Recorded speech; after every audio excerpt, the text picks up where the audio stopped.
Hello everyone, welcome back to my channel. आज की इस वीडियो में हम क्लास 9th की वर्कशीट करने वाले हैं साइंस सब्जेक्ट की, जो कि हमारी वर्कशीट नंबर 24 है, जो आज के लिए आपकी शेड्यूल्ड है। ठीक है, इसमें हम chapter 5 the fundamental unit of life से हम सेल ऑर्गेनल्स पढ़ रहे हैं, जिसमें हम माइटोकॉन्ड्रिया और वैक्यूल्स के बारे में आज पढ़ेंगे। ठीक है, तो जल्दी से हम इसे कवर करते हैं और क्वेश्चन करते हैं फिर।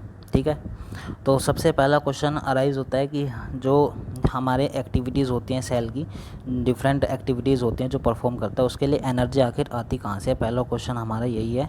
ठीक है, तो आंसर इसका माइटोकॉन्ड्रिया के बारे में आपको जानना पड़ेगा उसके लिए। ठीक है, तो हम देखते हैं माइटोकॉन्ड्रिया एक्चुअली में होता क्या है। ठीक है, this work is perform by a cell organelle known as mitochondria. ये जो काम है हमारा जो एनर्जी होती है उसे प्रोड्यूस करना, उसका किस एक सेल ऑर्गेनल का काम होता है जिसका नाम माइटोकॉन्ड्रिया है। ठीक है, जिसे हम माइटोकॉन्ड्रिया कहते हैं। All necessary energy required for various chemical activities, जितनी भी एनर्जी रिक्वायर्ड होती है, ज़रूरत होती है जितनी भी एनर्जी की केमिकल एक्टिविटीज़ के लिए, ठीक है, वो माइटोकॉन्ड्रिया के द्वारा क्या किया जाता है, उसे रिलीज़ किया जाता है। किसके फॉर्म में? हमें एटीपी के फॉर्म में वो मिलते हैं। और एटीपी की आपकी फुल फॉर्म होती है एडेनोसाइन ट्राइफॉस्फेट। ये आपको याद रखनी है। क्वेश्चन में डायरेक्टली शायद पूछ लिया जाए आपसे कि एटीपी की फुल फॉर्म बताओ, तो आपको यही लिखना है एडेनोसाइन ट्राइफॉस्फेट। ठीक है, ये आपको याद रखना होगा। ठीक है, तो इसी तरीके से क्या है, mitochondria provide energy to cell by producing ATP. Mitochondria क्या है, एनर्जी प्रोवाइड करता है सेल को एटीपी के फॉर्म में, एटीपी प्रोड्यूस कर। तो इसीलिए हम इसको क्या बोलते हैं, पावर हाउस बोलते हैं, या फिर एनर्जी प्लांट बोलते हैं सेल का। ठीक है, तो कई बार क्वेश्चन ये भी पूछा जाता है आपका पेपर से डायरेक्टली कि जो माइटोकॉन्ड्रिया है उसे हम पावर हाउस क्यों बोलते हैं। तो आपको यही आंसर लिखना होगा कि माइटोकॉन्ड्रिया क्या है, प्रोवाइड करता है एनर्जी एटीपी के फॉर्म में सेल को डिफरेंट एक्टिविटीज़ को परफॉर्म करने के लिए।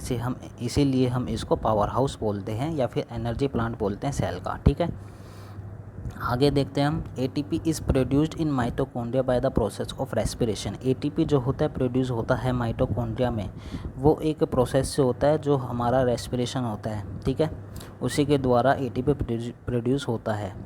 The body uses energy stored in ATP for different activities. जो एटीपी में एनर्जी स्टोर होती है वो डिफरेंट एक्टिविटीज़ के लिए यूज़ की जाती है बॉडी में। ठीक है, ATP is the energy currency of the cell.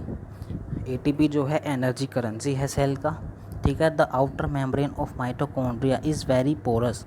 जो आउटर मेम्ब्रेन होती है माइटोकॉन्ड्रिया की वो बहुत ही पोरस होती है। ठीक है, यानी कि इसमें जो है आपको छोटे छोटे छेद देखने को मिलेंगे। यहाँ पर जैसे आप देख रहे हैं ये आउटर मेम्ब्रेन है, यहाँ पे डॉट डॉट दिख रहे हैं आपको, ये आपका पोरस है इसका मतलब, यानी कि यहाँ पे छेद है। ठीक है, और जो वाइल द इनर मेम्ब्रेन, जो इनर मेम्ब्रेन होती है उसकी डीपली फोल्डेड होती है, यानी कि मुड़ी हुई होती है। जो आप देख रहे हैं ये इनर मेम्ब्रेन जो इस तरीके से आपकी फोल्डेड है। ठीक है, ये आपका इनर मेम्ब्रेन है जो फोल्डेड है, डीपली फोल्डेड है।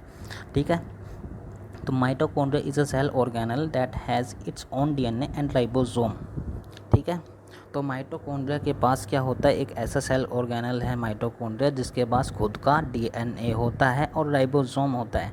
ठीक है, कई बार आपसे क्वेश्चन ये भी पूछ लिया जाता है कि ऐसा कौन सा सेल ऑर्गेनल है जिसके पास न्यूक्लियस के अलावा खुद का डीएनए या राइबोसोम होता है। ठीक है, या फिर न्यूक्लिक मटेरियल होता है, तो आपको नाम लिखना होगा उसका माइटोकॉन्ड्रिया। ठीक है, तो इसी डीएनए और राइबोसोम की वजह से क्या होता है, माइटोकॉन्ड्रिया अपने आप में खुद के लिए प्रोटीन भी बना सकता है। ठीक है, तो ये हमारा हो गया किसके बारे में, ये सभी हमने पढ़ा माइटोकॉन्ड्रिया के बारे में। अब हम देखते हैं अगला कि वैक्यूल्स आखिर इसका क्या रोल होता है प्लांट सेल में, ये हम देखेंगे। ठीक है, तो we know that vacuoles are small size और एब्सेंट इन एनिमल सेल्स।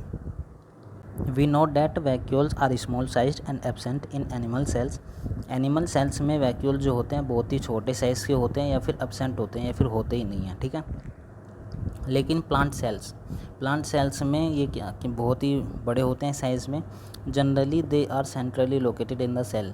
जो वैक्यूल्स होते हैं ये सेल में सेंटर में लोकेटेड होते हैं। ठीक है, बीच में होते हैं एकदम। In plant cell vacuoles are full of cell sap vacuoles जो होते हैं इसके एक द्रव होता है जिसे हम सेल सैप बोलते हैं, ठीक है, इसका वैक्यूल्स का, जो कि इसे प्रोवाइड करता है टर्जिडिटी और रिजिडिटी सेल को, ठीक है, यानी कि इसको मजबूत यानी कि कठोर प्रदान करता है, कठोरता देता है, टर्जिडिटी और रिजिडिटी।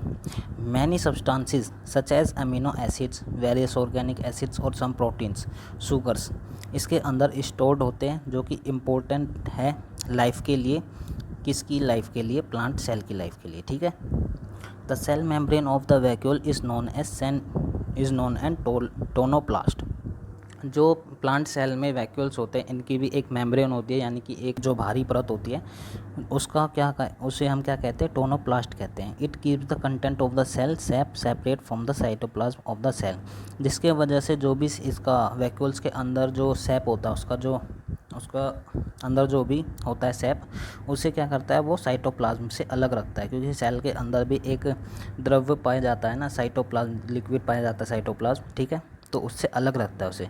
इन यूनिसेलुलर ऑर्गेनिज्म, जो आपके एक सेल वाले जितने भी आपके ऑर्गेनिज्म होते हैं उसमें एक स्पेशलाइज्ड वैक्यूल्स है जो कि बहुत ही इम्पोर्टेंट रोल को प्ले करता है, ठीक है। इसमें क्या होता है? जो भी आपका एक्सेस वाटर होता है या फिर कुछ भी वेस्ट मटेरियल होता है, ठीक है, उसे क्या कहता है? सेल से वो एक्सट्रीट करता है, यानी कि बाहर निकालता है, ठीक है। ये भी इसका एक काम होता है। तो यही सभी हमने वैक्यूल्स और माइटोकॉन्ड्रिया के बारे में पढ़ लिया है।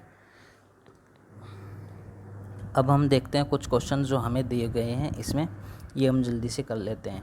फर्स्ट क्वेश्चन है आपका, why mitochondria is known as power house of the cell. आखिर माइटोकॉन्ड्रिया को पावर हाउस क्यों कहा जाता है सेल का? तो हमारा वही क्वेश्चन आ गया जो मैंने आपसे कहा था, ठीक है। तो mitochondria provides energy to cell to perform different life process by producing ATP। Mitochondria energy provide करता है सेल को डिफरेंट एक्टिविटीज़ के लिए, किसके फॉर्म में? ATP के फॉर्म में, ठीक है। इसीलिए हम इसको पावर हाउस बोलते हैं सेल के लिए। दूसरा क्वेश्चन हम देखते हैं फटाफट से। दूसरा क्वेश्चन है आपका, name any one function of the cell for which energy is needed. हमें सेल का एक ऐसा फंक्शन बताना है जिसके लिए एनर्जी यूज़ होती है, जो एनर्जी प्रोड्यूस हो रही है वो एनर्जी कहाँ यूज़ होती है, एक ऐसा फंक्शन देना है हमें, ठीक है। तो cell require energy to perform different activities.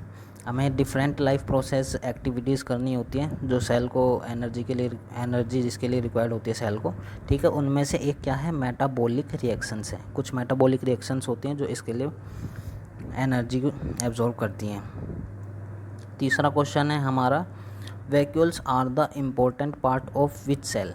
Vacuole जो है इम्पोर्टेंट पार्ट किस सेल का है? एनिमल सेल का है या फिर प्लांट सेल का है? और उसे हम जो ये वैक्यूल्स होता है उसके जो मेम्ब्रेन होती है उसका नाम हमें बताना है, ठीक है। तो ये तो अभी हमने पढ़ाई है। अभी इसकी मेम्ब्रेन जो होती है एक तो वो टोनोप्लास्ट होती है, और वैक्यूल्स का है इम्पोर्टेंट पार्ट होते हैं प्लांट सेल्स का, क्योंकि एनिमल सेल्स में तो ये छोटे होते हैं या फिर होती ही नहीं है, तो प्लांट सेल में इनका बहुत इंपॉर्टेंट रोल होता है, इनका पार्ट होता है, ठीक है। और सेल मेम्ब्रेन जो होती है, जो इनकी मेम्ब्रेन होती है वैक्यूल्स की, उसे हम टोनोप्लास्ट कहते हैं, ठीक है। फोर्थ क्वेश्चन है आपका, एडिनोसाइन की इसमें आपसे फुल फॉर्म पूछी गई है, ठीक है। एडिनोसाइन की फुल फॉर्म है आपकी एडिनोसाइन ट्राइफॉस्फेट। ये भी आपको याद रखनी ज़रूरी है, ठीक है, ये आप याद कर लेना ज़रूर। और फिफ्थ क्वेश्चन है आपका, name the 3 substances stored in vacuoles of a plant cell. आपको 3 ऐसे सब्सटेंसेस बताने हैं जो वैक्यूल्स में स्टोर होते हैं प्लांट सेल में, ठीक है। तो आपके जो सब्सटेंसेस है वो कुछ ऐसे हैं, many substances such as amino acid, various organic acids और सम प्रोटीन्स और शुगर्स। ये आपके कुछ सब्सटेंसेस है जो स्टोर होते हैं वैक्यूल्स के अंदर, ठीक है। तो इसी के साथ आपकी वर्कशीट कंप्लीट होती है। अगर आपने अभी मैथ्स की वर्कशीट कंप्लीट नहीं की है तो आप अभी कंप्लीट कर लीजिएगा, आपके स्क्रीन के सामने आ जाएगी, ठीक है।